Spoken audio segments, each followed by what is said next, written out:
அவர் முதல்ல அது negative role தான். ஆனால் அனுதாபத்தை அள்ளக்கூடிய ஒரு கேரக்டராக இருக்கும் முதல்ல. சின்ன காட்சி தான் அது இருக்குன்னா, சின்ன கேரக்டர் கூட சொல்ல முடியும். ஆனால் முக்கியமான கேரக்டர் அந்த படத்தில்.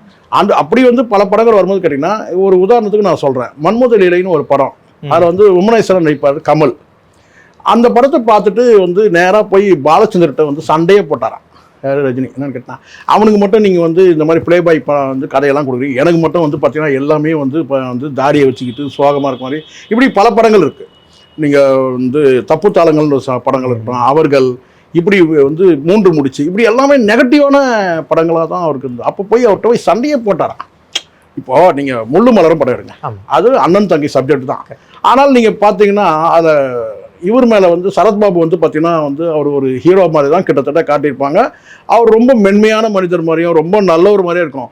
இவரை வில்லனா மகேந்திரன் சார் இவரை வில்லனா காட்டியிருக்கிறாரா ஹீரோவாக காட்டியிருக்கிறாரான்றது கடைசி வரைக்கும் நமக்கு சந்தேகமாகவே இருக்கும். கடைசியாக ஒரு கை போகிற மாதிரி ஒரு காட்சி, அப்போது தான் இவர் மேலே கொஞ்சம் அனுதாபம் தவிர இவர் வில்லன் தான் போல இருக்குது இந்த படத்தில். அப்படி தான் இருக்கும்.